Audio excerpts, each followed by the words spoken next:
அண்ணா வணக்கம். எப்படி இருக்கீங்க? எப்படி இருக்கிறீங்க?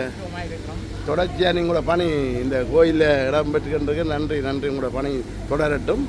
இன்றைய 2வது வெள்ளிக்கிழமை இன்றைக்கு என்ன நிகழ்வு நடக்க போகுது இந்த வெல்வில் கோயில் ஆன்மீக பணியத்தால்? பழமையாக வெள்ளிக்கிழமையில் சிவமாலை சிவபாதை அதோட பூஜை நடக்கிறது. ஆனால் இந்திய நாள் ஒவ்வொரு சாதனமே இருக்கிறதால இந்த நேரம் எடுக்குந்தானே அதை முன்னிட்டு திருப்பதியும் நக்கண்ண ஆராதனையும் நடக்கும். அதே நேரம் இந்தியாவில் ஒவ்வொரு சாதனம் பாவசங்கீதம் திருப்பலியும் நற்கரண எழுந்தேற்றமும் நடக்கப்படும். இன்றைக்கு சிலுவப்பாதை நடைபெறாது. சிலுவப்பாதை நடைபெறும். தொடர்ந்து அடுத்தடுத்த வெள்ளிக்கிழமை, 3வது வெள்ளிக்கிழமை, இப்போ 2வது வெள்ளிக்கிழமை, 3வது வெள்ளிக்கிழமை தொடர்ச்சியாக இந்த இடத்துல 5 மணிக்கு நடைபெறும். ஒரு மொழியுமே விளமை போகணும். யாராவது பாதமேற சிறப்பு வழிபாடுகள் என்றால் அது கொஞ்சம் விசேஷமாக சிறப்பு வழிபாடு அங்கே விசேஷமாக நடைபெறும். நன்றி நன்றி நன்றி. உங்களோட பணி தொடரட்டும். வணக்கம் முறாவோலே. இன்றைக்கு திருப்பலியும் நற்கரண எழுந்தேற்றம் நடைபெறப்படும். ஆனால் திருப்பலி மட்டும் போடப்படும். நற்கரண எழுந்தேற்றம் புறாவு போடப்படும். பாருங்கள், காணொலியை முழுமையாக பாருங்கள். சிவமாலை நடக்கிறபடியா கதைக்கு எல்லாமே இருக்கு. கேட்டு பாருங்கள்.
வணக்கம் முகாவுகளே. இன்றைய நாள் 2வது வெள்ளிக்கிழமை. தவசு காலம் தொடங்கி 2வது வெள்ளிக்கிழமை வெல்வில் கோயிலில் ஆன்மீக பணியத்தினால சிறப்பாக திருப்பலியும் நற்கருணை எழுந்தேற்றமும் நடைபெறப் போகின்றது. இந்த நிகழ்வு இந்த காணொலி மூலமாக நீங்கள் முழுக்கையும் பார்க்கலாம். பார்த்து நீங்கள் இந்த பார்வையோடு மட்டும் விடாமல் நீங்கள் பார்த்து போட்டு எங்கள் கருத்துக்களை எழுதி கண்டு அடுத்தது வந்து எங்களுடைய சேனலை நீங்கள் விருப்பம் இருந்தால் சப்ஸ்கிரைப் பண்ணி லைக் பண்ணி ஷேர் பண்ணி விடுங்கள். நாங்கள் தொடர்ச்சியாக இந்த காணொலியை முழுமையாக எடுத்து போடுவோம். பாருங்கள், இது இப்போ வந்து இது சேபாலை நடைபெறுகின்றது. அந்த இது காணொலி தான் கொஞ்சம் எடுத்துருக்கோம். அதோட தொடர்ச்சியாக உங்களை போடப்படும் பாருங்கள். நன்றி.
மரிய கன்னி என்பவருடைய ஆழ்ந்த இணையத்திற்காக கொண்டாடுவோம். கடவுள் மீது ஆழமான நம்பிக்கை கொண்டு வாழ்ந்த இந்த ஆன்மா ஆண்டவருடைய இந்த சன்னிதானத்திலே இளைப்பாறுதல் அடைய வேண்டும் என்று சொல்லி தொடரும் பலியிலே ஒன்றாக செபிப்போம்.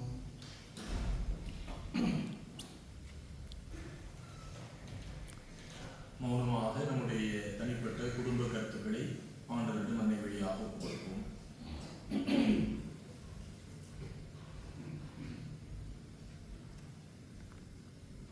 குடும்பத்தில் உள்ள அனைவருக்கும் உடல் உள்ள சுகம் வேண்டியும் குடும்பத்தில் நினைத்த காரியங்கள் அனுகூலம் அடைய வேண்டியும் குடும்பத்தில் அமைதி நிலவிக்கும்படியாகவும் ஒப்புக்கொள்கின்றார்.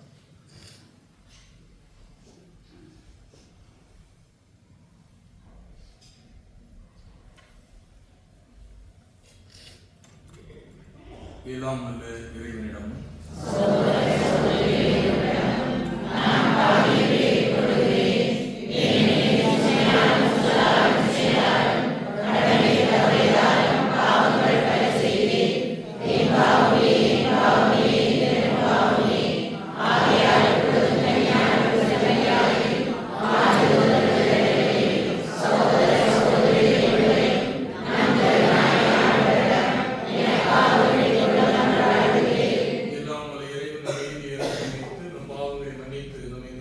வாழ்வுக்கு அழைத்துச் செல்வாராக.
மன்றாடுவோமாக. எல்லாம் வல்ல இறைவா, எங்கள் இதயங்களை உம் பக்கம் திருப்பியருளும். அதனால் நாங்கள் என்றும் தேவையான ஒன்றை மட்டுமே நாடி பிறர் அன்பு செயல்களை ஆற்றி உம்முடைய வழிபாட்டுக்கு எங்களையே அர்ப்பணித்தவர்களாய் வாழ அருள் புரிவீராக. உம்மோடு தூய ஆவியானவரின் ஒன்றிற்கு என்றென்றும் வாழ்ந்து ஆட்சி செய்கின்ற அவர் வழியாக உம்மை மன்றாடுகின்றோம்.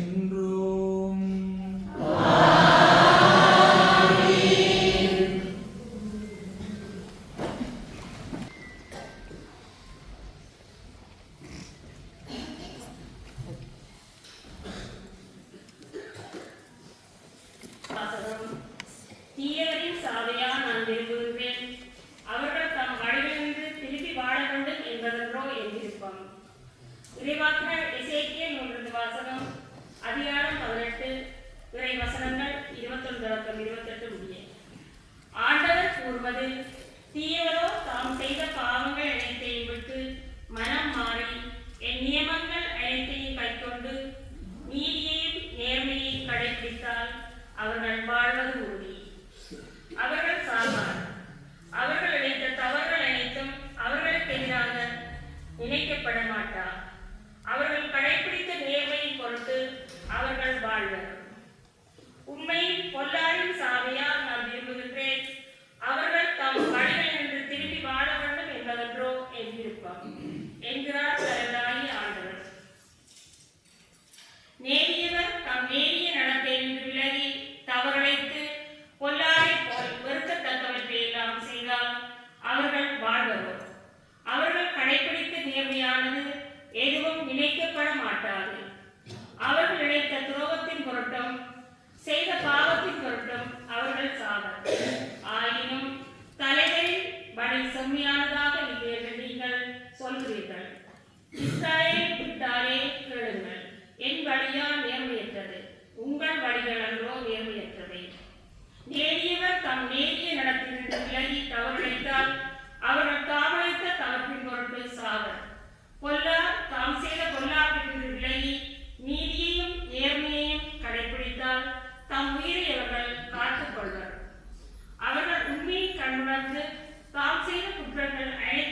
விட்டு விடுங்கள்.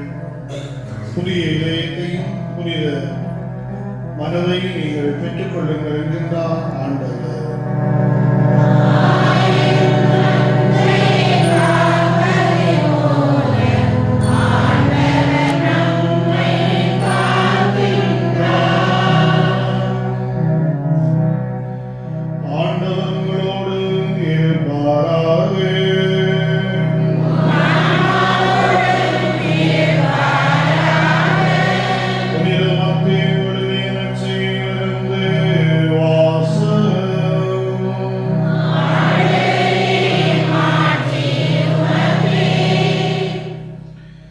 அக்காலத்தில் இயேசுதாம் சுடரை நோக்கி கூறியதாவது: மறைநூல் அறிஞர் பரிசேயர் ஆகியோரின் நெறியை விட உங்கள் நெறி சிறந்திருக்கட்டும். இல்லையெனில் நீங்கள் விண்ணரசுக்குள் புக முடியாது என உறுதியாக உங்களுக்கு சொல்லுகின்றேன். கொலை செய்யாதே. கொலை செய்தவர் எவரும் தண்டனை தீர்ப்புக்கு ஆளாவர் என்று முற்காலத்திற்கு கூறப்பட்டிருப்பதை நீங்கள் கேள்விப்பட்டிருக்கிறீர்கள். ஆனால் நான் உங்களுக்கு சொல்லுகின்றேன், தாம் சகோதர சகோதரியிடம் சினம் கொள்ளுகின்றவர் தண்டனை தீர்ப்புக்கு உள்ளாவர். தாம் சகோதரியையோ முட்டாள் என்பவர் தலைமை சங்க தீர்ப்புக்கு ஆளாவர். அறிவிலி என்பவர் எரி நரகத்திற்கு ஆளாவர். ஆகையால் நீங்கள் உங்கள் காணிக்கைகளை பலிபீடத்தில் செலுத்த வரும் பொழுது உங்கள் சகோதர சகோதரிகள் எவருக்கும் உங்கள் மேல் ஏதோ மனத்தாங்கள் உண்டு என நினைவுற்றால் அங்கே பலிபீடத்தின் முன் உங்கள் காணிக்கையை வைத்துவிட்டு போய் முதலில் அவரிடம் நல்லுறவு ஏற்படுத்திக் கொள்ளுங்கள். பின்பு வந்து உங்கள் காணிக்கையை செலுத்துங்கள். உங்கள் எதிரி உங்களை நீதிமன்றத்திற்கு கூட்டிச் செல்லும் பொழுது வழியிலே அவருடன் விரைவாக உடன்பாடு செய்து கொள்ளுங்கள். இல்லையெனில் உங்கள் எதிரி நடுவரிடம் உங்களை ஒப்படைப்பார். நடுவர் காவலரிடம் ஒப்படைக்க நீங்கள் சிறையில் அடைக்கப்படுவீர்கள். கடைசி காசு திரும்பி செலுத்தாமல் அங்கிருந்து வெளியேற மாட்டீர்கள் என உறுதியாக உங்களுக்கு சொல்லுகின்றேன்.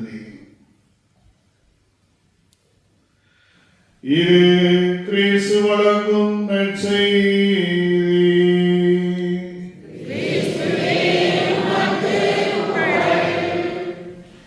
காணிக்கை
எங்களை உம்மோடு புறமாக்கவும் உமது ஆற்றல் மிக்க பரிவிரக்கத்தினால் எங்களுக்கு மீண்டும் மீட்பளிக்கவும்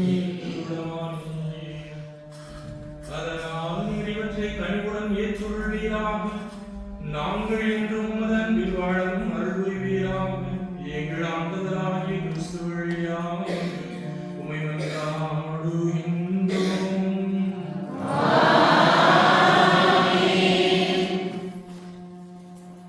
ஆண்டவர் உங்களோடு இருப்பாராக. இதயங்களை மேலே எழுப்புங்கள். இறைவனாகிய ஆண்டவருக்கு நன்றி கூறுவோம். ஆண்டவரே, தூயவரான தந்தையே, என்றும் வாழ்கின்ற எல்லாம் வல்ல இறைவா, எங்கள் ஆண்டவராகிய கிறிஸ்து வழியாக எந்நாளும் எல்லா இடங்களிலும் நாங்கள் உமக்கு நன்றி செலுத்துவது உண்மையாகவே தகுதியும் நீதியுமாகும். எங்கள் கடமையும் மீட்புக்கும் உரிய செயலுமாகும். ஏனெனில் உமது பேரருளால் உம்முடைய விசுவாசிகள் மன தூய்மை பெற்று ஆண்டுதோறும் பாஸ்கா விழாவின் மறைபொருட்களை மகிழ்ச்சியுடன் எதிர்பார்த்திருக்க செய்கின்றீர். அதனால் பக்தியுள்ள வேண்டல்களிலும் அன்பு செயல்களிலும் அவர்கள் மேன்மேலும் ஈடுபட்டு தங்களுக்கு புத்துயிர் தரும் மறை நிகழ்வுகளில் பங்கு கொண்டு பிள்ளைகளுக்குரிய அருளை நிறைவாக பெறச் செய்கின்றீர். ஆகவே வானதூதர், முதன்மை வானதூதரோடும் அரியணையில் அமர்வோர், தலைமை தாங்குவோரோடும் வான் படைகளின் அணிகள் அனைத்தோடும் சேர்ந்து நாங்கள் ஒரு ஆட்சியை புகழ்ந்து முடிவின்றி பாடுவதாவது.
ஆண்டவரே, நீர் உண்மையாகவே தூயவர், புனிதம் அனைத்திற்கும் ஊற்று.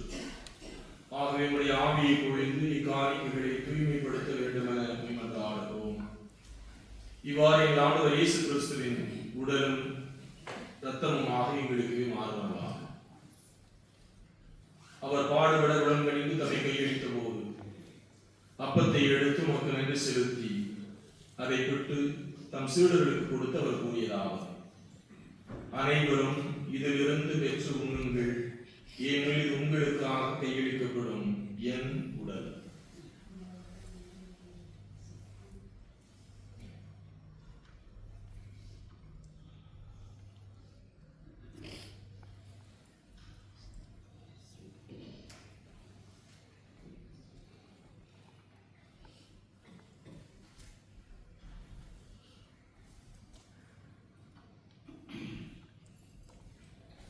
அவனமே உணர்ந்த கிண்ணத்தையும் எடுத்து மீண்டும் உனக்கு நன்றி கூறி தம் சீடர்களுக்கு கொடுத்து அவர் கூறியதாவது: அனைவரும் இதிலிருந்து பெற்று பருகுங்கள், ஏனெனில் இது புதிய நிலையான உடன்படிக்கைக்குரிய என்ற அர்த்தம்.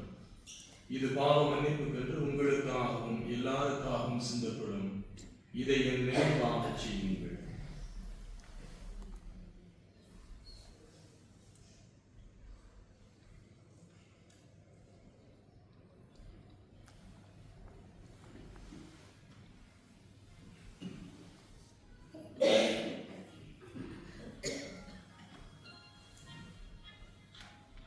இது நம் நம்பிக்கையின் மறைபொருள்.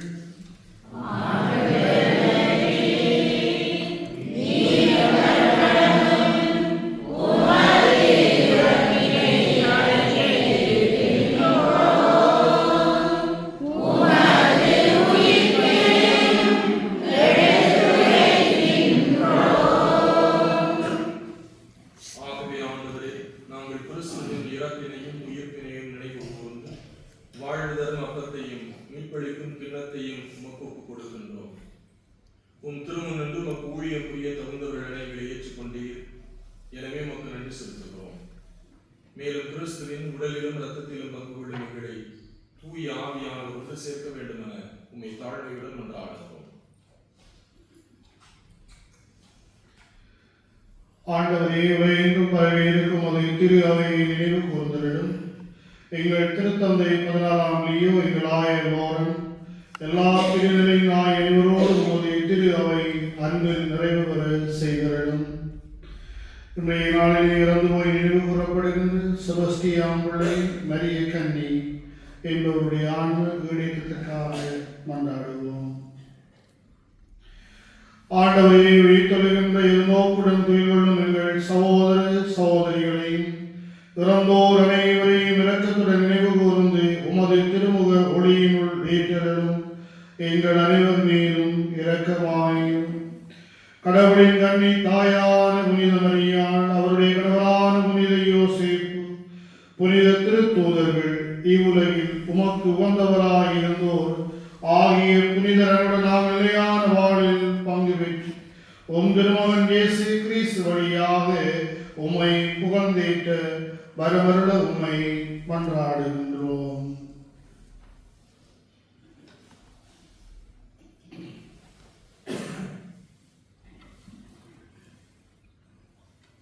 இவர் வழியாக இவரோடு இவரில் எல்லாம் வல்ல இறைவனாகிய தந்தையே, தூய ஆவியாரின் ஒன்றிப்பில் எல்லா புகழும் மாட்சியும் என்றென்றும் உமக்கு உரியதே.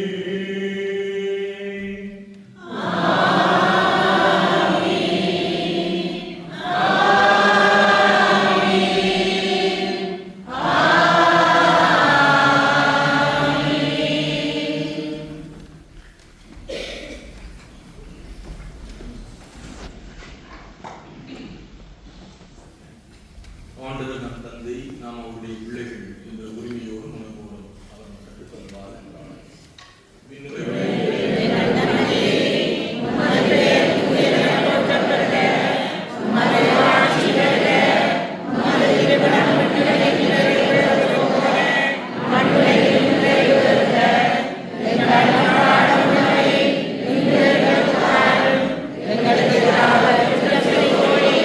நாங்கள் மன்னிப்பது போல எங்கள் குற்றங்களை மன்னியும், எங்களை சோதனைக்கு உட்படுத்தாதேயும், தீமையிலிருந்து விடுதலை பெறுவதற்காக இருக்கிறோம். இந்த தவ காலத்தில் தனிப்பட்ட வாழ்வில் ஒரு சில தீமையிலிருந்து நாம் விடுதலை பெற வேண்டும் என்று முயற்சி எடுத்திருப்போம். அந்த முயற்சிகளை ஆண்டவரிடம் கொடுப்போம். கடவுள் நம்மை இந்த தீமைகளிலிருந்து பாதுகாக்க முடியாது. நம்முடைய வளர்ச்சியை பாதிக்கின்ற அந்த தீமைகளிலிருந்து நாம் முற்றிலும் பாதுகாக்கப்பட்டு ஆண்டவரை அணுகி செல்ல வேண்டி போனோம்.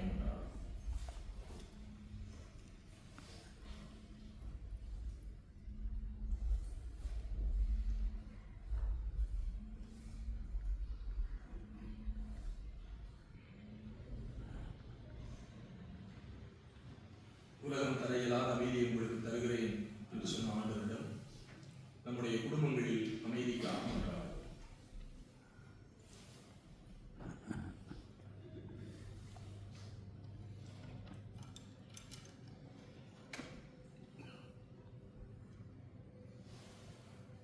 அமைதியின் அரசியல் மணிமரியாளிடம் நம்மையும் உங்களுக்கு கொடுத்து அவரை நோக்கி மன்றாடுவோம்.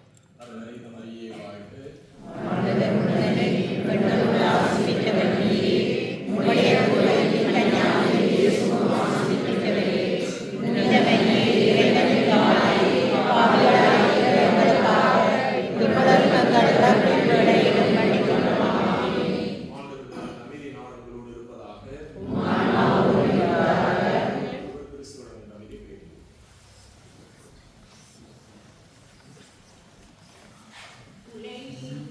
Amen.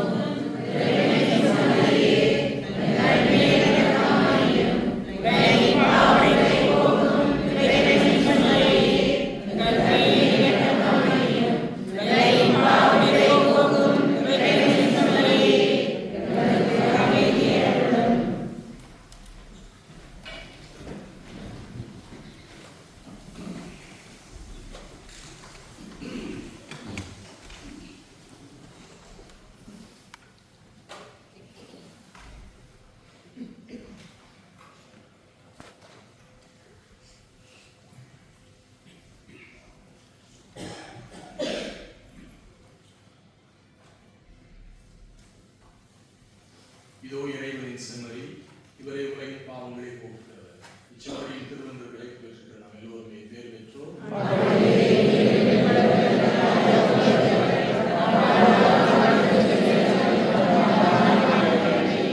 கிறிஸ்துவின் திருவுருவத்திற்கு நம் காற்றும் ஒன்று இல்லாமல் இருப்பதாக.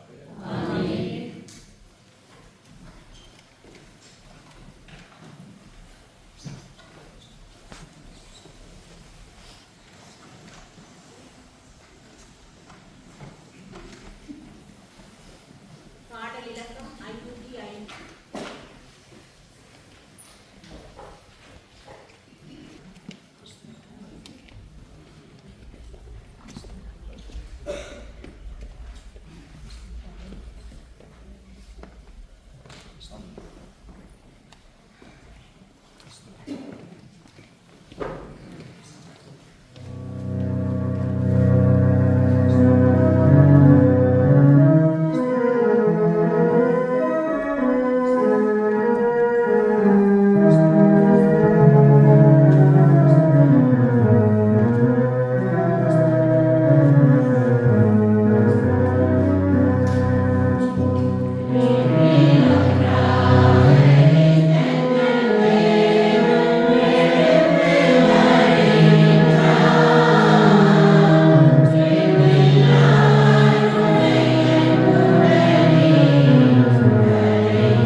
எங்களை இரக்கத்துடன் கண்ணோக்கியர்களும் அதனால் நாங்கள் கடைபிடிக்கும் தவ முயற்சிகள் புற வாழ்வுக்கு பயன் தருவது போல எங்களது அக வாழ்விலும் செயல்படுவனவாக எங்கள் ஆண்டவராகிய கிறிஸ்து வழியாக கொண்டாடுகின்றோம். ஆண்டவர் உங்களோடு இருப்பாராக. தந்தை, மகன், தூய ஆவியானவர் உங்களை ஆசீர்வதித்து காத்து வழி நடத்துவாராக.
அன்பே உருவான நற்கருணை நாதா,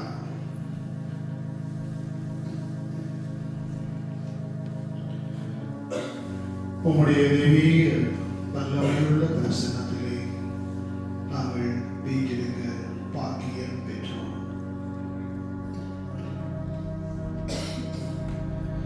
சுமை சுமந்து இருப்பவர்கள், வாழ்வினுடைய பல்வேறுபட்ட சுமைகளால் சோர்ந்து போனவர்களே, எல்லோரும் என்னிடம் வாருங்கள், நான் உங்களை நீரோடைகளுக்கு அழைத்துச் செல்வேன், உங்களுக்கு நான் இளைப்பாறுதல் தருவேன் என்று சொன்ன ஆண்டவர். மகனே, மகளே, நீ வீட்டிருக்கின்ற நற்கருணை ஆண்டவருடைய பிரசன்னம் புனிதமானது, உயிருள்ளது, வல்லமை உள்ளது.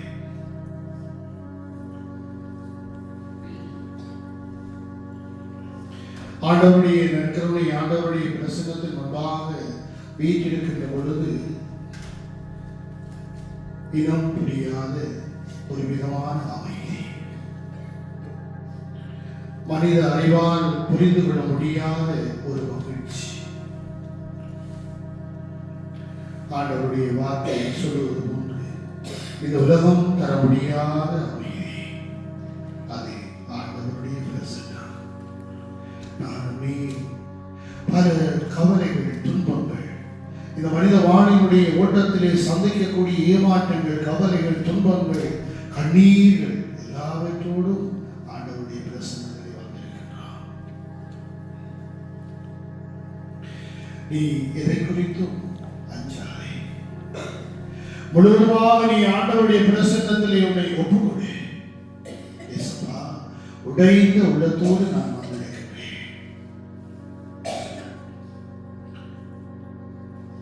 நீர் என்னை அன்பு செய்கின்ற தெய்வம் என்று தெரிந்து கூட இந்த மனித வாழ்வினுடைய இயற்கையுடைய இச்சைகள், உலகினுடைய இந்த கவர்ச்சியான ஒரு மாய உலகிற்குள்ளே நான் சிக்கொண்டு, இயேசுவா, உம்முடைய அன்பை விட இந்த உலகத்தினுடைய அன்பு பெரிதென்று, இந்த உலகத்தினுடைய செல்வம் பெரிதென்று சொல்லி, இயேசுவா, உம்மை நான் எத்தனை முறை நான் உம்மை விட்டு தூரச் சென்றிருக்கின்றேன். ஆனால் நீ என்னை நாடும் பொழுதும் அன்பு செய்கின்ற தெய்வமாக என் பின்னே வந்து, மகனே, மகளே, நீ எனக்குரிய பிள்ளை, நான் உன்னை அன்பு செய்கின்றேன், நான் உனக்காக கல்வாரியிலே ரத்தம் சிந்தினேன், நான் உனக்காக உடைக்கப்பட்டேன், நான் உனக்காக என்னுடைய உயிரை கொடுத்து நான் உன்னை மீட்டுக் கொண்ட தெய்வம் என்று சொல்லி, ஆண்டவர் இயேசு என் பின்னா உன் பின்னா நாடும் பொழுது வந்து, மகனே, மகளே, நான் உன்னை அன்பு செய்கிறேன், நீ என்னுடைய பிள்ளை. அந்த ஆண்டவருடைய குரல் நம்முடைய காதுகளுக்குள் கேட்கிறதா? நான் பொழுதும் அந்த தெய்வம் காலம் தாழ்த்துகிற தெய்வம், தன்னுடைய பிள்ளை எப்பொழுது திரும்பி வருவான் என்று அந்த ஆண்டவர் இயேசு நற்கருணையினால எனக்காக உனக்காக காத்து கொண்டிருக்கின்றார். தன்னுடைய பிள்ளை எப்பொழுது மனம் நொந்தவனாக தன்னுடைய பாவத்தினுடைய இருளில் இருந்து எழுந்து வருவான் என்று சொல்லி சீரார் புத்தகம் சொல்லுகிறது. காலம் தாழ்த்துகின்ற கடவுள் இயேசுவாவிடம் இந்த தவக்காலம், அருளின் காலம், அன்பின் காலம் என்று சொல்லி பல்வேறுபட்ட சொற்களை எல்லாம் நாம் பயன்படுத்துகின்றோமே, அந்த காலம் எனக்கு இன்று எதை கற்றுக் கொடுக்கின்றது? இயேசுவாவிடம் நான் திரும்பி செல்ல ஆயத்தமாக இருக்கிறேனா? திருவருகை காலம் என்று சொல்லுகிற பொழுது அது கடவுள் நம்மை தேடி வந்த காலம் என்று சொல்லுவார்கள். தவக்காலம் நாம் கடவுளை தேடி செல்கின்ற காலம். என்னுடைய பாவத்தினுடைய கலாகலத்தில் இருந்து எழுந்து இயேசுவாவுடன் நான் செல்கின்ற காலம். அந்த வல்லமையுள்ள இயேசுவா, நற்கருணை ஆண்டவர் நம்முடைய வாழ்க்கை எவ்வளவு ஆசீர்வாதங்களை தந்திருக்கின்றார். நாம் உடைந்து போன பொழுது, நோய் வந்த பொழுது, வாழ்வில் சவால்கள் வந்த பொழுது, குழப்பமான சூழ்நிலைகள் வந்த பொழுது, குடும்ப வாழ்வில் பிரச்சனைகள் வந்த பொழுது, தனிமனித வாழ்விலை முடிவுகள் எடுக்க முடியாத ஒரு இக்கட்டான சூழ்நிலைகள் வந்த பொழுதெல்லாம் அந்த நற்கருணை ஆண்டவர் என்னையும் உன்னையும் கரம் கொடுத்து என்னையும் உன்னையும் தூக்கி விடுகிறார். எவ்வளவு வியத்தகு காரியங்களை இயேசுவா நற்கருணையினால நம்முடைய வாழ்விலே செய்திருக்கிறார்.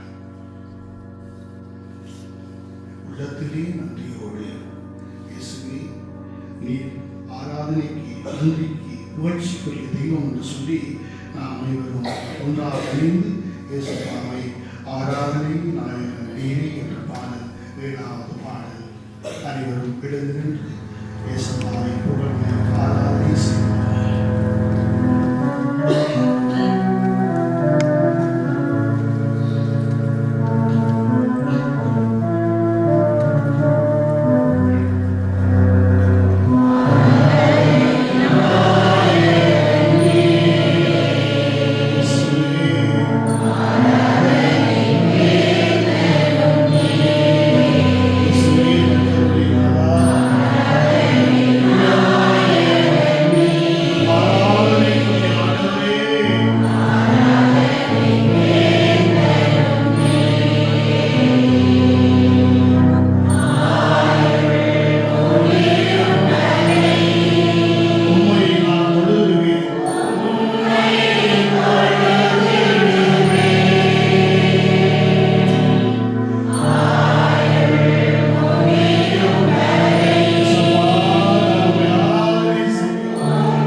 என்னுடைய கண்ணீரை பார்த்த இயேசப்பா உம்மை ஆராதனை செய்கின்றோம்.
என்னுடைய குடும்பங்களை ஆசீர்வதித்தீர், என்னுடைய பிள்ளை செல்வங்களை ஆசீர்வதித்தீர்.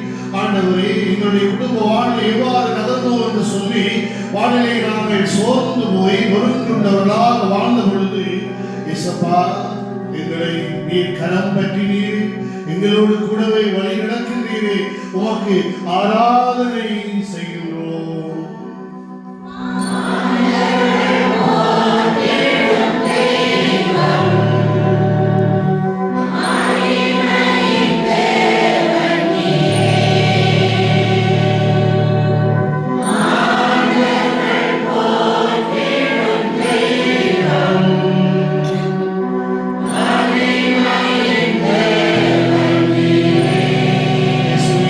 ஆராதனை செய்கின்றோம்.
ஆண்டவரே, மீண்டும் ஒரு காலங்களை நாட்களை நீர் எங்களுக்கு தந்திருக்கின்றேன்.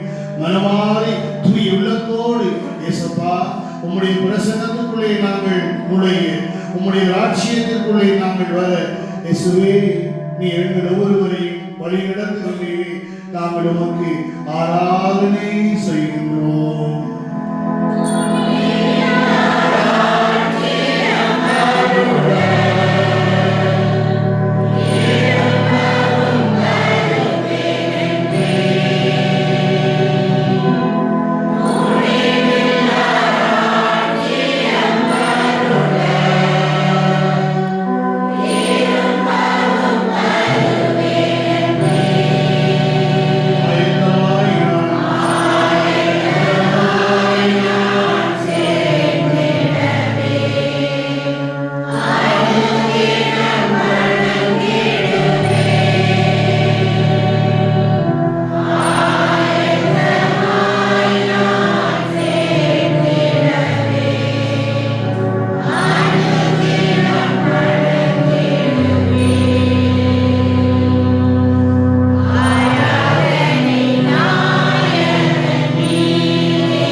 உம்முடைய பிரசன்னத்திலே நாங்கள் நிற்கின்ற பொழுது நன்றி என்ற வார்த்தையை தவிர, புகழ்ச்சி என்ற ஆராதனையை தவிர ஆண்டவரே இழையாகிய பாவியாகிய எங்களிடம் எதுவுமே இல்லை.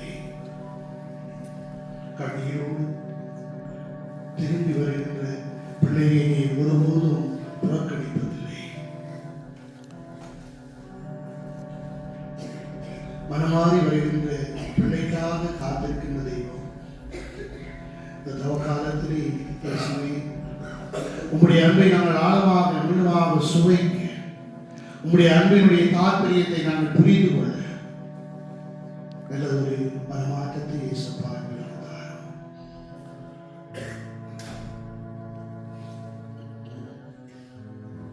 அந்த தெய்வம் நம்மளோடு பேசிக் கொண்டிருக்கிற நேரம், அந்த தெய்வம் நம்மளை தொடுகின்ற நேரம், நம்முடைய உள்ள கிடக்கைகள் எல்லாவற்றையும் அறிகின்ற நேரம், நம்முடைய பாவங்கள் எல்லாவற்றையும் அறிகின்ற தெய்வம் அது இயேசுப்பா.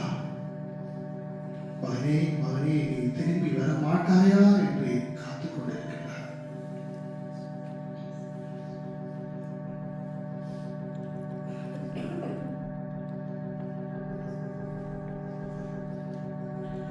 நற்கருணை ஆண்டவரே,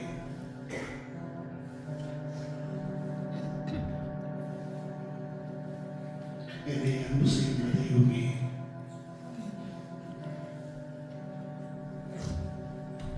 நான் தூரச் சென்றாலும் உம்மை விட்டு விலகினாலும் நீர் என்னை ஒருபோதும் விலகாத தெய்வம்.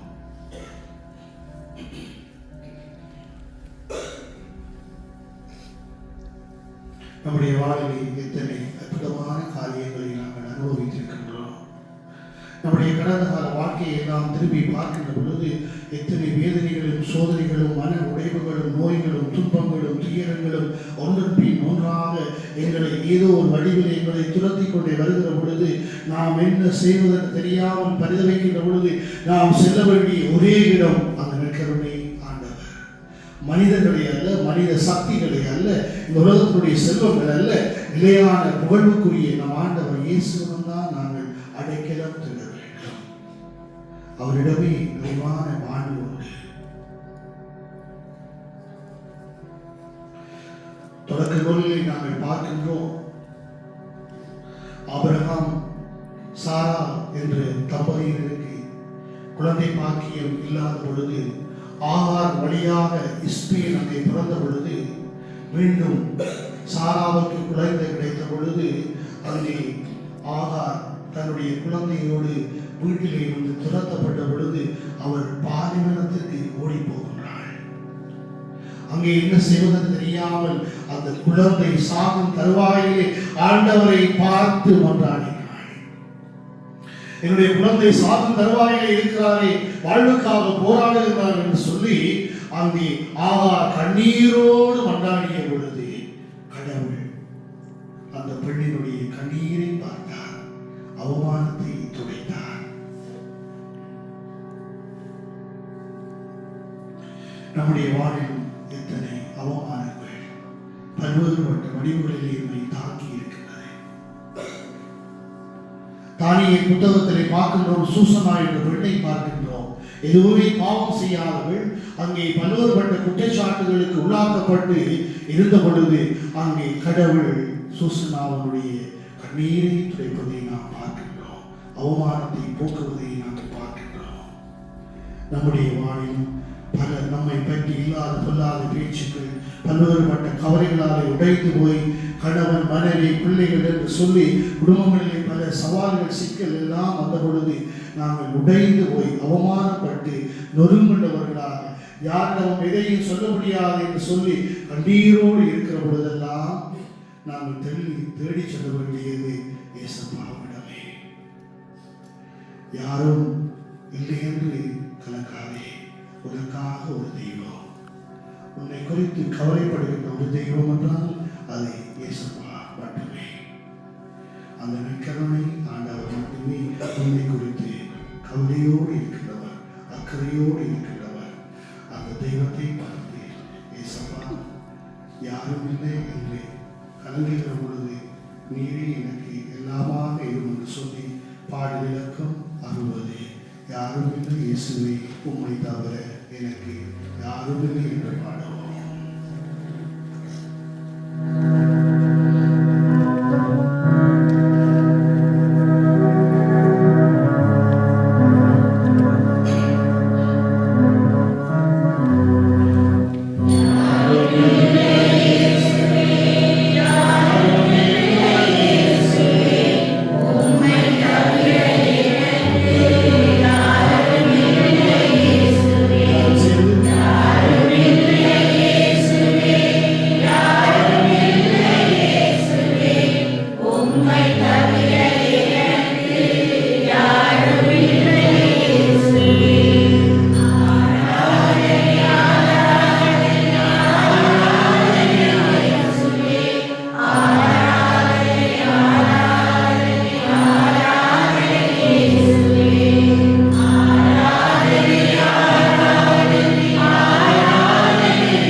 குடும்ப வாழ்வில் சவால்கள், துன்பங்கள், கணவனை குறித்து மனைவியை குறித்து வாழ்வின் போராட்டங்கள், பொல்லாத நோய்கள், நான் இருக்கின்ற காரியங்கள் ஒன்றுமே கைவிடவில்லை என்று சொல்லி ஏசப்பா மனமுடைந்து கண்ணீரோடு இருந்த பொழுது நீரே அப்பாவா என்னை ஏற்கிறீர்.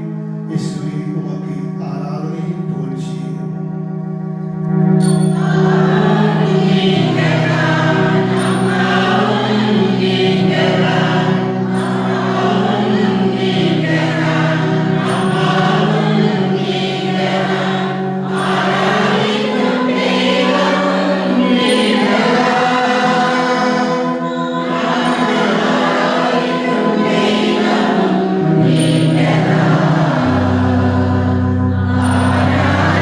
Hallelujah.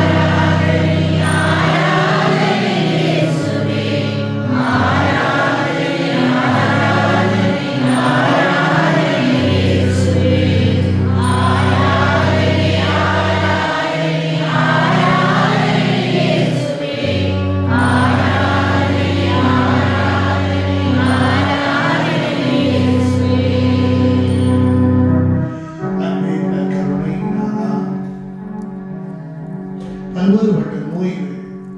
யாரிடம் எதையும் சொல்ல முடியாது. சொன்னால் மற்றவர்கள் என்னை ஏளனப்படுத்துவார்கள். பிறர் என்னை பல்வேறுபட்ட பெயர் சொல்லி அழைப்பார்கள். என்னுடைய நோயை யாரிடம் சொல்ல முடியவில்லையே என்று சொல்லி, ஆண்டவரே, பல வைத்தியர்களை நாடியும் இந்த நோயை தீரவில்லை என்று கண்ணீரோடு இயேசப்பா மனம் உடைந்து போன சந்தர்ப்பங்கள் என்னுடைய வாழ்வில் எத்தனை எத்தனை. ஆனால் நீரே நல்லதொரு மருத்துவராக வந்து, இயேசுவே, உம்முடைய வல்லமையுள்ள இரத்தத்தினாலே, உம்முடைய பிரசன்னத்தினாலே என்னையும் என் வீட்டாரையும் தொட்டு குணப்படுத்திய நற்கருணை நாதா, உமக்கு நன்றி சொல்லுகின்றோம்.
என்னுடைய உள்ளத்தில் அது விதைக்கப்பட்டு நல்ல பலன் கொடுக்கின்ற விளைநிலமாக நான் மாற கடவுளே என்னை மாற்றும் என்று சொல்லி அனைவரும் அமர்ந்து இறை வார்த்தைக்கு செயல்படுவோம்.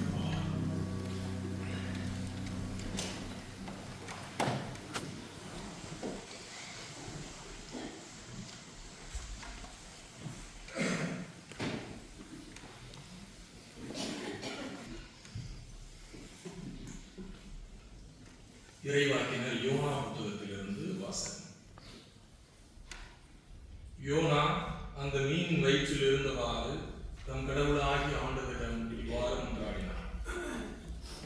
ஆண்டவரே, எனக்கு இக்கட்டு வந்த வேளைகளில் நான் உம்மை நோக்கி மன்றாடினேன்.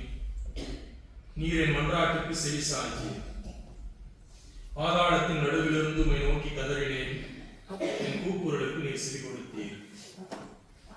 நடுக்கடலின் ஆழத்திற்குள் என்னை தள்ளினீர். தண்ணீர் பேருக்கு என்னை சூழ்ந்து கொண்டது. நீர் அனுப்பிய அலைத்திரை எல்லாம் என் மீது புரண்டு கடந்து சென்றன. அப்போது நான் உமது முன்னிலையிலிருந்து புறம்பே தள்ளப்பட்டேன். இனி எவ்வாறு உமது கோவிலை பார்க்க போகிறேன் என்று சொல்லிக் கொண்டேன். மூச்சு திணறும்படி தண்ணீர் என்னை அழுத்திற்று. ஆழ்கடல் என்னை சூழ்ந்தது. கடல் பாசி என் தலையை சுற்றி கொண்டது. மலைகள் புதைந்துள்ள ஆழம் வரை நான் கீழுலகிற்கு இறங்கினேன். அங்கேயே என்னை என்றும் இருத்தி வைக்கும்படி அதன் தாழ்பாள்கள் அடைத்துக் கொண்டன. ஆனால் என் கடவுளாகிய ஆண்டவரே, நீர் அந்த குழியிலிருந்து என்னை உயிரோடு மீட்டீர். என் உயிர் ஊசலாடி கொண்டிருந்த போது ஆண்டவரை உம்மை நினைத்து வேண்டுதல் செய்தேன். உம்மை நோக்கி நான் எழுப்பிய மன்றாட்டு உமது கோவிலை வந்தடைந்தது. பயனற்ற சிலைகளை வணங்குகிறவர்கள் உம்மிடம் கொண்டிருந்த பற்றினை கைவிட்டார்கள். ஆனால் நான் உம்மை புகழ்ந்து பாடி உமக்கு நன்றி பலி செலுத்துவேன். நான் செய்த பொருத்தனைகளை நிறைவேற்றுவேன்.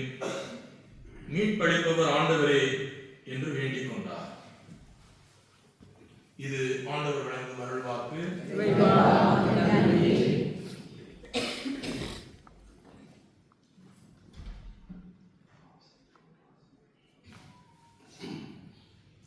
அடுத்து ஜாய் இவர்கள் இருவரும் பாவசிந்தனத்திற்காக இருப்பாங்க. அலுவலகத்தில் செய்யப்படுபவர்கள் நீங்கள் இந்த திருவருள் சாதனத்தை நீங்கள் பெற்றுக்கொள்ளும்படி அன்போடு கேட்டுக்கொள்கிறோம். நம்ம இருக்கிற இந்த கோயிலுடைய பேர் என்ன?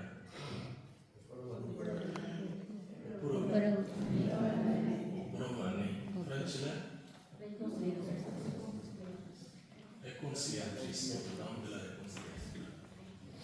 தவக்காலங்களில் அதிகமா நம்ம கேட்கிற வார்த்தைகள் என்னென்ன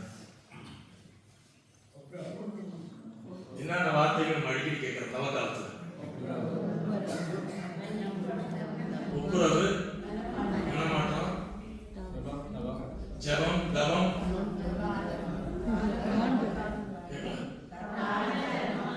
தான தர்மம், மன்னிப்பு, நோன்பு. மன்னிப்பு நம்ம எடுத்துக்குவோம். ஏன்னா இது ஒப்புரவு அன்னை ஆலயத்தில்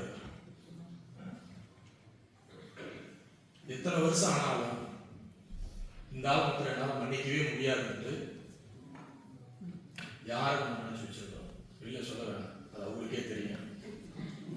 யாரை நினைச்சு வச்சிருக்கிறோம்?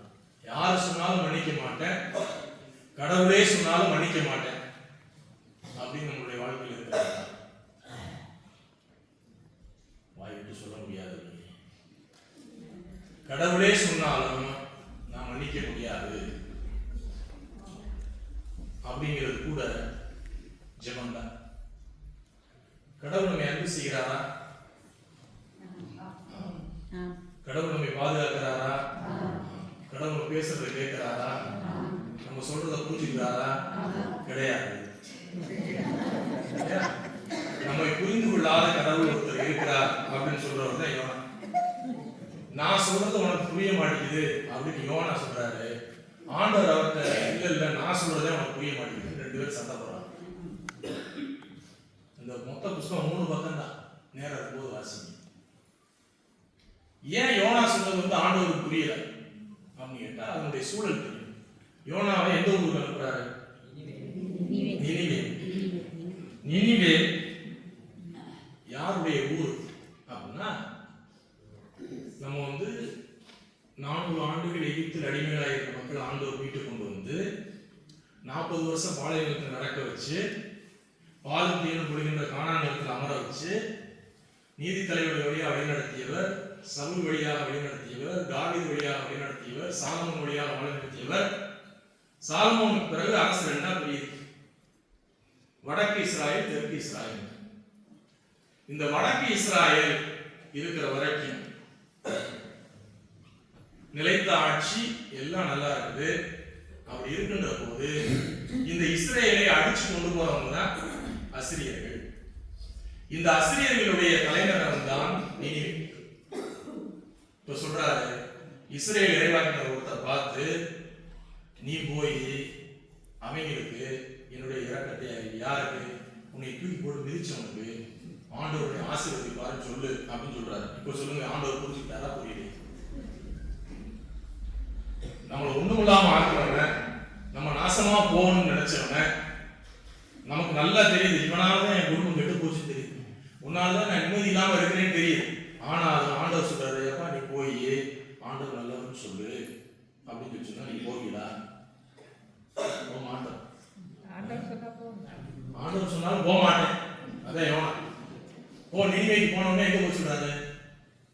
நினிவே எங்க இருக்குன்னு கேட்டா அதற்கு எதிர் திசையில தப்பி ஓடுறாரு. போய நீ சொல்றதுக்காக செய்ய முடியாதுன்ட்டு ஆண்டவரோட சண்டை போடுற ஒரே இறைவாக்கினர் யோனா. யோனா மட்டும் கிடையாது, நம்மளும் பண்ணல.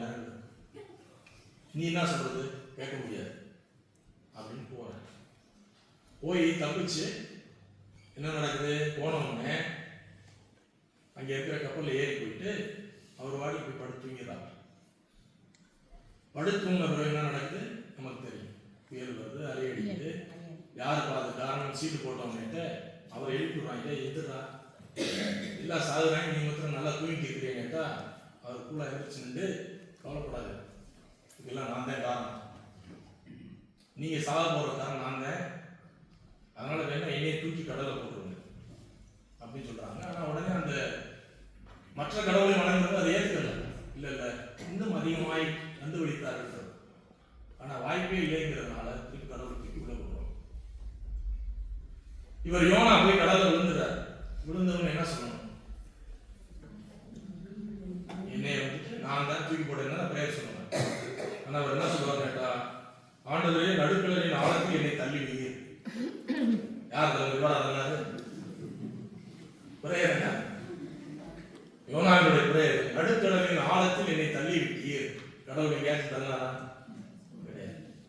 ஆனா பிரேயர்ல என்ன சொல்றாரு? டக்குன்னு தூக்கி போட அவர் மேல. நான் நாசமா போறது அவங்க தான் கிடையாது, நீ இந்த தூக்கி போடுறது. அதுவும் பிரேயர். நடுக்கடலின் ஆழத்தில் தள்ளி விட்டீர். அடுத்து அப்படியே சொல்லுவார், என் மூச்சு பொண்ணு மூச்சு திணற அளவுக்கு என்னை வந்து தண்ணியை நிரப்பி விட்டீர். இன்னைக்கு நான் வந்து தூக்கம் இல்லாம இருக்கிறேன், அதுக்கு எல்லாம் நீதான் காரணம். அடுத்து அதுவும் இல்லாம இவர் ஜெபிக்காம தூங்கி இருந்து அடுத்தவங்க சொல்லுவார், பயனற்ற சிலைகளை வணங்குகிறவர்கள் உம்மிடம் கொண்டு இந்த பட்டினை கைவிட்டு விட்டார்கள். யாரு? வேற்று தெய்வத்தை வழிபட்டவங்க எல்லாம் வந்து கடவுள் நம்பிக்கையிலிருந்து போயிட்டாங்க, நாம தந்தே நம்பிக்கை வருது. ஆனா தூங்கி இருந்தவர் இவர் எல்லாரும் ஜெயிச்சுக்கிறத. யோனாவினுடைய இந்த போராட்டத்தை எப்படி புரிந்து கொள்வது? எனக்கும் கடவுளுக்குமான சண்டை எப்போதும் நடந்து கொண்டே இருக்கிறது. அந்த சண்டையும் ஜெபந்தான். கடவுள் சொன்னதை ஏன் கேட்டா, நான் கன்வின்ஸ் ஆகல, நான் கன்வின்ஸ் ஆனதை ஆண்டவரே சொன்னாலும் செய்ய மாட்டேன் அப்படிங்கிற பிடிவாதம் பிடிச்சவர் தான் யோனா. ஆனா நீ கன்வின்ஸ் ஆகலைங்கிறதுக்காக உன்னை விட முடியாது அப்படின்னு சொல்லிட்டு இவரும் பின்னாடி வந்துருக்கேன். இப்போ இவர் என்ன நினைக்கிறாரு? என்னை தூக்கி போட்டு, நான் கடல்ல விழுந்து நீ என்ன சொன்ன? என்னை தூக்கி போடுன்னா என்ன அர்த்தம்? என்னை கொண்டு இருந்தாலும் அர்த்தம். தூக்கி போடுன்னு சொன்ன பிறகு அங்கிருந்து ஐயோ என்னை காப்பாத்திடு அப்படின்னு திருப்பி வர்றாரு. நான் படுகொலியிலிருந்து வேண்டினேன், என்னை காப்பாத்துகிறீங்க. இப்போ பல நேரங்கள் என்ன நினைக்கணும் கேட்டா, ஓகே எனக்கு தெரியுது நான் செய்ததுனால தான் அந்த ஒரு தீமையில் இருக்கிறேன், நான் செய்ததுனால தான் இந்த நிலைக்கு வந்திருக்கிறேன்னு தெரியுது. அப்ப நம்ம வழக்கம் பிரேயர்ல என்ன சொல்லுவோம்னு கேட்டா, ஆண்டவரே உனக்கே தெரியும் நான் அந்த பாவம் செஞ்சதுனால தான் இப்படி இருக்கிறேன், அது அவருக்கு தெரியும், அதை சொல்ல தெரியும். ஆனால் நீங்கள் படுகொலியில் விழுந்தாலும் அவரை நீங்க கூப்பிட முடியும். அப்படி கூப்பிடுகிற போது அவர் வருவார் அப்படிங்கிறத யோனா விஷயம். அவருக்கு நல்லா தெரியும், நீ அவருடைய கட்டளைகளை மீறி சென்றதுனால், அவர் சொன்னதை மாறி போனதுனால, அவர் பிடிக்காத செஞ்சதுனாலதான் இன்னைக்கு நீங்க ஒரு பாவனையில இருக்கிறேன்னு தெரியும். ஆனால் அந்த பாவனையில் இருந்தாலும் நீ அவரை நோக்கி கூட்டினா அவர் வருவாரு அப்படின்னு சொல்லிட்டு திருப்பி அவர் வெளியே எடுத்துறாரு. மீன்ல இருந்து திருப்பி போன அனுப்பிச்சுறாரு. அப்ப என்ன செய்யணும்? உயிரை காப்பாத்திட்டப்பான்னு அடுத்து ஒழுங்கா இருக்கணும்ல, இருக்க மாட்டார். திருப்பி போய் நினைவேல போய் அறிவின்னு சொல்லி சொன்னான். அப்படிங்கிற ஒரே ஒரு இறைவார்த்தை தான், வேற எந்த இறைவார்த்தையும் கிடையாது. இவனா பேசுது. ஆனா அவங்க உஷாராயிட்டாங்க. 50 பேர் எல்லாம் மனம் மாறி உன்னை கடவுள் கோபம் தெரிஞ்சு சமாதானம் ஆயிடுறாங்க. யாரு? நினிவே மக்களும் கடவுள் சமாதானம் ஆயிடுறாங்க. ஆனா இவர் என்ன செய்யறாரு? திருப்பி ஆண்டவர் போயிட்டு, இதுக்குதான் நான் உங்களுக்கு சொன்னேன், அங்கே போக மாட்டேன்னு சொன்னேன், அவங்க அழிஞ்சிடணும்னு நான் உட்காந்து பார்த்துட்டு இருக்கிறேன், நீ அவங்களுக்கு காப்பாற்றி கொண்டு வந்துருக்குற அப்படி திருப்பி சண்டை போடுறாரு. ஏன் கேட்டா, நான் என்ன சொல்ல வரேன்னு உனக்கு கடைசி வரைக்கும் புரிய மாட்டேங்கிறத. இவன் தான் என்னை அடிச்சான்னு சொல்லி சொல்றேன், அவன்கிட்ட என்னை அனுப்புறாரு. இவன்கிட்ட போய் நான் பேச விரும்பல, 2 பேரும் சொல்லிடுவோம், சண்டை இல்லாம போயிடும் அப்படிங்கல. யார் யோனா? ஆண்டவர். ஆண்டவர் கரெக்ட் தான், அதுக்காக அவர் சொன்ன செய்ய முடியாது. யோனா கரெக்ட் தான், அதுக்காக அவர் இறைவாக்கினர் அப்படி இருக்கக்கூடாது. யார் கரெக்ட்?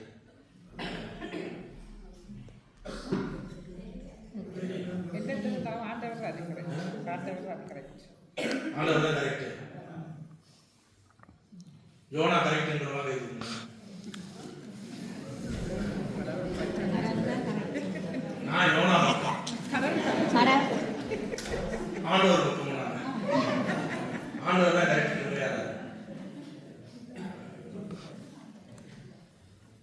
நம்மளுடைய மன்னிப்புல இது தொடர்ந்து நடக்கும். ஒவ்வொரு முறையும் ஒவ்வொரு ஆண்டும் மற்ற நேரங்களில் மன்னிக்கணும் தான் நமக்கு ஆசை. ஆனால் சில நேரங்களில் மன்னிக்காமல் பேசாமல் இருக்கின்ற அமைதி தான் அப்படின்னு நம்ம தேவை.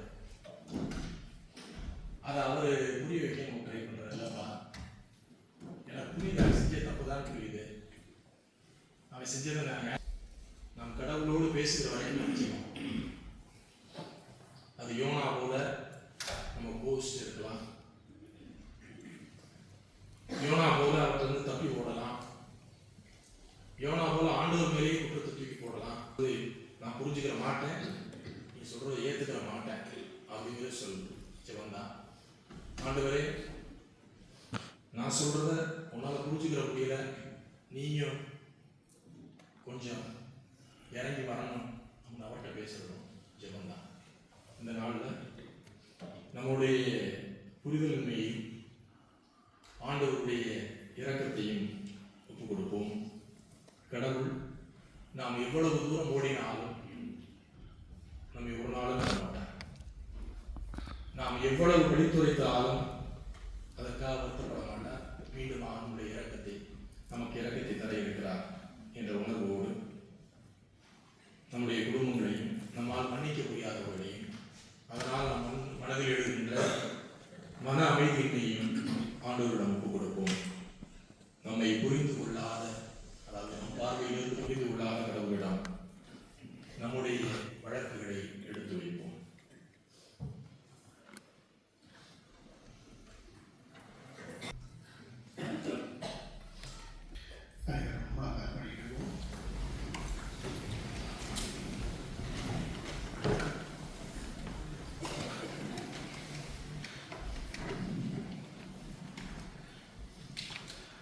அன்பின் கருணை அன்று சக்கேவுக்கு நீ சொன்ன வார்த்தை என்று இந்த வீட்டுக்கு மீட்பு உண்டாயிற்று என்று சொன்னீரே. அன்று மக்கள் திரளாக கூடியிருந்த பொழுது நான் ஆண்டவருடைய வார்த்தையை, ஆண்டவரை பார்த்தால் அவருடைய ஆடையை தொட்டால் நான் குணமடைவேன் என்று சொல்லி அந்த நம்பிக்கையோடு சென்ற பெண்ணை அவருடைய விசுவாசத்தை கண்ட இயேசு குணமடைந்தார். அதே வல்லமையுள்ள ஆண்டவர் எம்மத்தியிலே எம்மை தொடவும் நம்மை ஆசீர்வதிக்கவும் அந்த வல்லமையுள்ள தெய்வம் எம்மத்தியிலே வர இருக்கின்றார். இயேசப்பா, கண்ணீரோடும் கவலைகளோடும் துன்பங்களோடும் மனித வாழ்வின் சவால்கள், பிரச்சனைகளோடும் நோய்களோடும் உண்மையை நாங்கள் தஞ்சமென நம்பி வந்திருக்கின்றோம். எங்களுடைய கண்ணீரை துடையும்.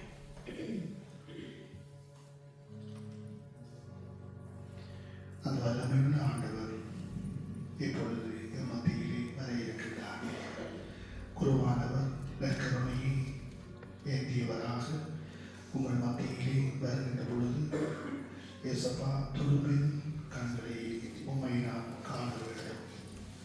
இயேசுவை உம்மை நாம் காண வேண்டும். விளக்கம் 23.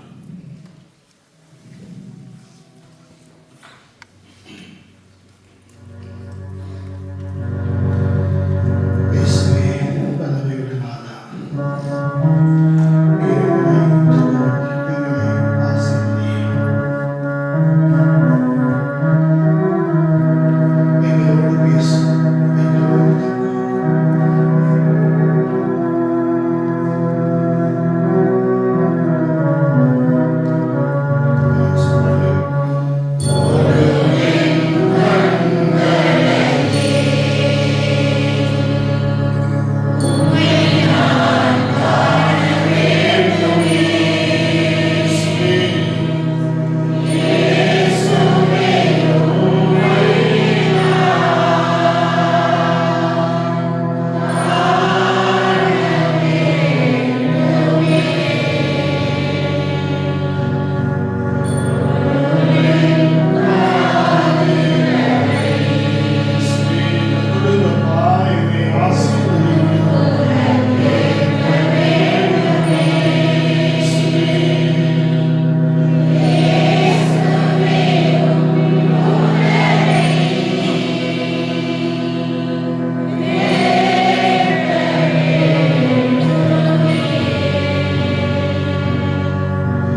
அன்றைய எம்மாவுஸ் சீடர்கள் சொன்னது போன்று ஆண்டவரே எங்களோடு தங்கும், என்னுடைய வீட்டாரோடு தங்கும், என்னுடைய குடும்பத்தோடு தங்கும், என்னுடைய பிள்ளைகளோடு தங்கும். இயேசுவே, நீர் என்னோடு தங்கினார், நீர் என்னோடு இருந்தால் வாழ்வில் எல்லாம் ஆசீர்வாதம். இயேசப்பா, நீங்கள் மட்டுமே போதும். அந்த தெய்வம் தான் நம்மை தேடி வருகின்றார். ஆனால் நானும் நீங்களும் பல்வேறு நம்முடைய இதய கதவுகளை நாங்கள் இறுக பூட்டி வைத்திருக்கின்றோம். பல்வேறுபட்ட தீய சக்திகளாலும் இல்லாத தீமையான காரியங்களாலும் நம்முடைய இதய கதவுகளை இயேசப்பாவுக்கு திறக்காமல் நாம் இருக்கின்றோம். இயேசப்பா, என்னுடைய இதய கதவுகளை திறந்து உள்ளே வாங்க, என்னோடு தங்குங்க, என்னுடைய பிள்ளையோடு தங்குங்க, என்னுடைய கணவனோடு தங்குங்க, என்னுடைய வாழ்வில் நான் எடுக்கின்ற காரியங்களோடு தங்குங்க. இயேசப்பாவை பார்த்து வாங்க, எங்களோடு தங்குங்க இயேசப்பான்னு கேளுங்க. உலகத்தினுடைய செல்வங்களை கேட்காதே, இயேசப்பா என்னோடு தங்குங்க, அதுவே போதுமானது. இயேசு என்னுடைய உள்ளத்தில் என்னோடு தங்குகிற பொழுது எல்லா காரியங்களும் சுமூகமாக கிடைக்கும். என்னை விட்டு பிரிந்து உங்களால் எதுவும் செய்ய முடியாது. இயேசுவோடு இணைந்திருந்தால் எல்லாம் அற்புதம். இந்த காலத்திலே முதலாவது வாரத்திலே பயணம் செய்த நாங்கள் இயேசுவுக்கு இன்னும் அருகில் நெருங்கி செல்வோம். நம்முடைய சிந்தனையில் தூய்மை பெற்று செல்வோம், உடைய உள்ளத்தோடு செல்வோம். அந்த தெய்வம் நம்மை நிச்சயம் ஆசீர்வதிப்பார். நீ மாறினால் உன்னுடைய நம்பிக்கை உன்னை குணமாக்கும்.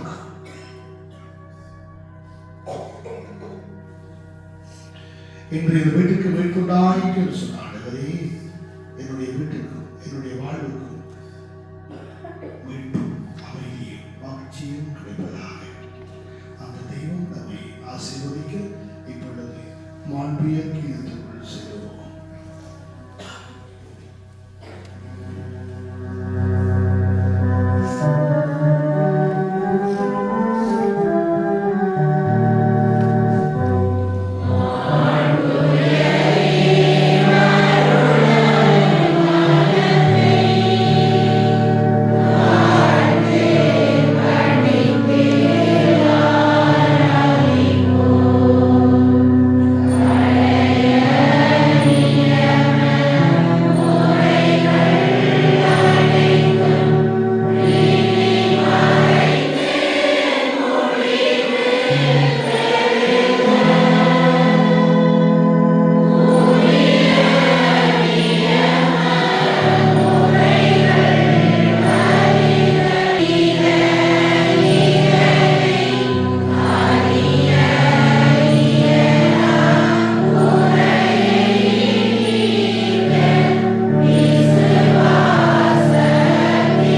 உயிர்ப்பின் பலனை இடைவிடாமல் சுவைக்க அருள் புரியும். என்றென்றும் வாழ்ந்து ஆட்சி செய்கின்ற உம்மை மன்றாடுகின்றோம்.